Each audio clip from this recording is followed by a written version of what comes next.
this is going to be the third game in the series between SouL and, I think said SEC, but SouL and Foreign Brood War. So they've done a pretty good job so far. They're currently up 2-0. Faust is going to be looking to bring FBW back into the series. And just because she's there again, I can see her on my own screen. It's really funny because I was watching the VODs back when I was doing the highlights and everything, just quickly going into this weird story. And as I noticed as I was casting, my cat was moving and repositioning over and over again. And it's just something I never see because I'm always staring at my computer screen. But you know what? She's amazing. She is such a cute cat. She's 17 this year, so shout outs to her for being really cool. She's still as sprightly as she always has been, so I'm very happy to be with her. But let's move on to the game.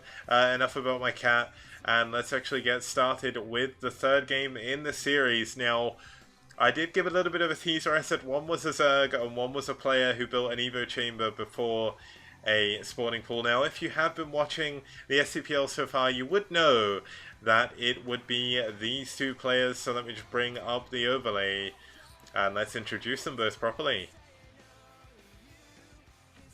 Okay, as you can see, it is going to be Ultra, the Zerg, but he's actually a Terran, and he's going to be against Faust, who is actually a Zerg. It's going to be another TVZ. Ultra doing pretty good so far, has won twice, lost once though, so he does only have a 66% win rate. Faust unfortunately hasn't had the same sort of luck, or the same sort of games. He is 2-0 down at the moment, so he is going to be looking to get a little bit of pride back. Of course, this is only round one. There is 3 more rounds after this, so Faust has a lot more games to play and a lot more chances to show off his skill. And let's actually have a look at the map. They're going to be playing on New Empire of the Sun, 4-player map. We saw a very, very cool TVZ here on Wednesday between Radley and Cold. If you haven't seen that game, I do recommend you go and check out the VOD. I'll put up all the VODs likely tomorrow for today and Wednesday. Obviously the full VOD's up as well.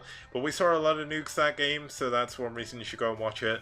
But cool map indeed. There's low ground thirds.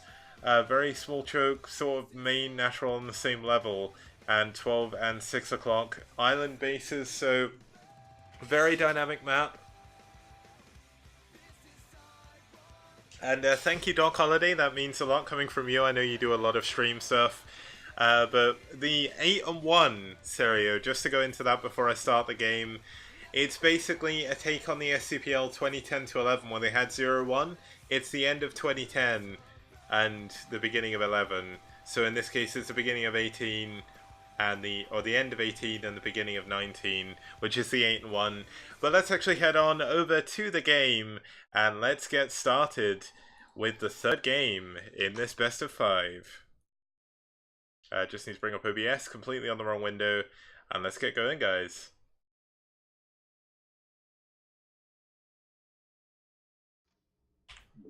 Okay, starting us off in the bottom right position, we do have the yellow Terran.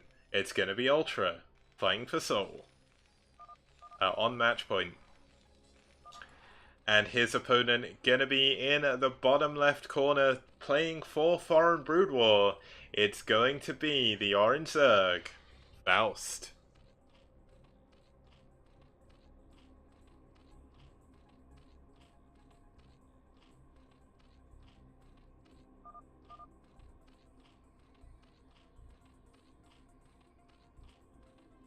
Okay, so Ultra is Chilean, I believe. Faust is, of course, from West Coast America, so not really that much chance of lag, I guess. It is North America to South America, which could be a little bit laggy, but you know what? Ultra, his internet isn't that bad.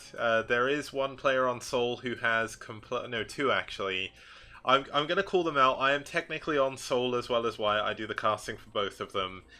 And 2 of the players on SouL, one is Castro, and the other one is Babo, and both of them are very, very laggy.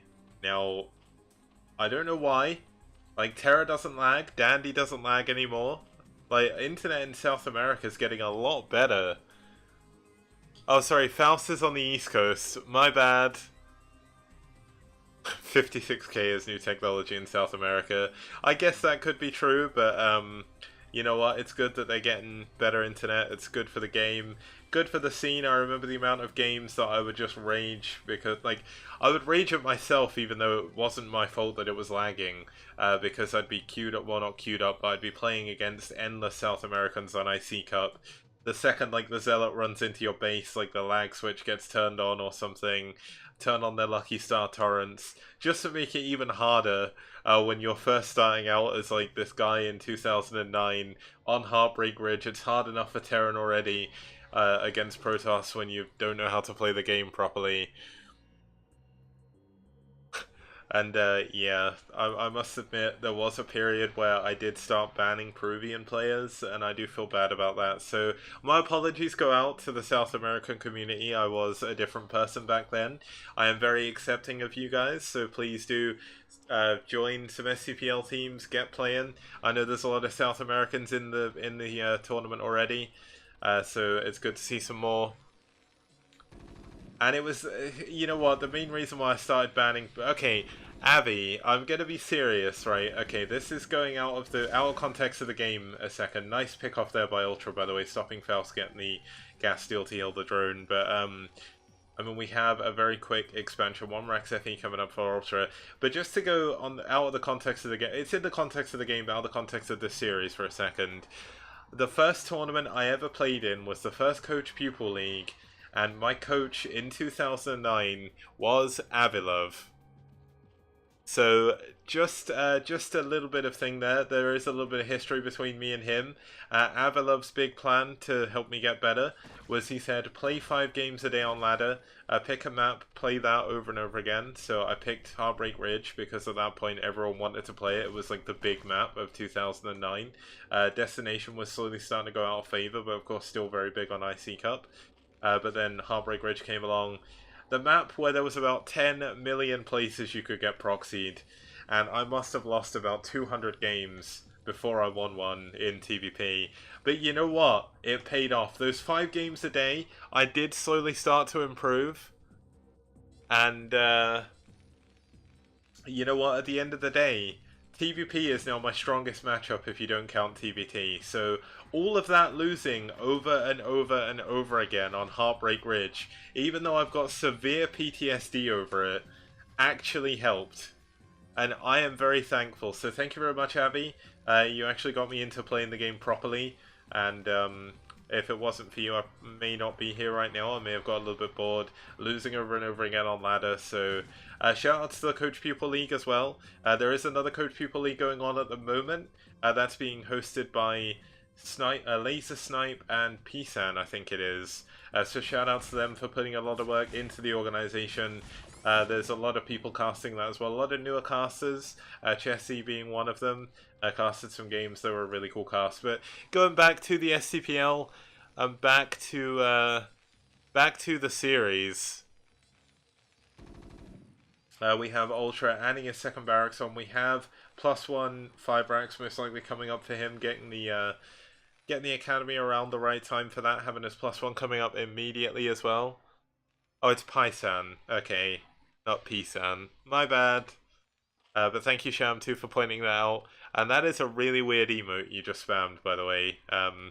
Not really sure about that, I've got to admit, but obviously, shout out to Sham2. He does host the FBW tournament. That will be back not this weekend, but next Sunday, I believe. He puts a lot of work and effort into that, so do tune in to support that. And of course, Doc Holiday TV, I know, is in the chat. I know he's not done as much recently, but he does put a lot of effort into the scene and helps out a lot. He's helped out a lot on a lot of the sort of bigger events that we've seen, like the Twitch events and stuff like that, along with Sham2. Sham2, of course, observing a couple of those. So really, really cool guys to have in the scene. Cool guys to have in my chat as well, just have them hanging around. Does mean a lot. Looks like a Protoss player. Oh my god. Okay, but we've got Faust and Ultra both putting in a lot of work here. Don't want to take away from this game. We've got a lot of links coming out from Faust. Now, Faust is a bit of an aggressive player. He is currently on 3 hatcheries, going for double Evo chamber upgrades on his melee, and going immediately into Hive, skipping mutas entirely. Skipping Hydralisk entirely as well. He's going Hive off of the back of Lings here, and he's going to go into a third base as well straight away. 6 minutes, playing incredibly greedy. But, I mean, Ultra hasn't really scouted this. He's only got one Firebat right now, and if he moves out, he could get completely decimated by these 1-1 Lings if he waits too long. And that could be incredibly insane. But I mean, here we go. We're seeing a lot of depots being added. A second starport going to be added, so he's going to go into SK Terran off the back of this. Likely not going to see mech on this map. We do finally see some more Firebats being added, but of course this isn't that much bio when you just look at the sheer number of Lings that Faust has on the map right now. I mean, he's got very, very few drones. He's actually only at 6 drones at his natural. That's 9 drones at his main with 3 on the gas. He, of course, has transferred a few up to this to get this third gas, so I get the feeling when I probably see Ultras coming off the back of this, but he could just be adding on a lot of lurkers. He, of course, is going for double upgrades, so that's going to be a lot of his gas being used there. And it looks like we're actually going to see a very cheeky 4th base coming up as well. So Faust doing a pretty good job. Ultra playing very, very passively for this style. Now, of course, he does have a lot of bio. He's got a lot of Firebats, so this army could have a lot of problems when he does go in. But the one thing to note is when Ultra moves forward, Faust could go for the backstab. There's not really that much to defend. If anything, I'd like to see Ultra put some more Firebats in this bunker. But finally we do have some Hydras out on the map, and here we go. This could be the moment. This could be the big engagement. It looks like Ultra completely blind to all the Lings. Finally going to see them here. Some of the Lings going to pull back. Oh my god, the Firebats are on the wrong side of this engagement. This could be huge if Faust does try and jump on this, but he does need to be careful. The Lings do have 1-1, but of course the bio is on +1 attack as well, so they're going to be doing a lot of damage to these Zerglings. One of the Overlords are going to go down straight away, or is going to go down, but here we go. A lot of Firebats going to take down a lot of those Lings. And a nice scan at the front. Going to see there's only one Sunken Colony. Do we even have any defense back here? Now, I mean, these Firebats are worth their weight in gold. They're going to be doing so much damage to the Lings. But here we go, the Lings coming in from the back. Is this going to be enough to hold on? Ultra pulling himself into a corner, using the medics to wall off. And the Lings, unfortunately, going in one by one. Such great positioning by Ultra there. One Lurker does go down, but Faust has played a little bit too greedily here. GG! Ultra breaks through with his Firebats and his Marine Medic Micro. Really well done by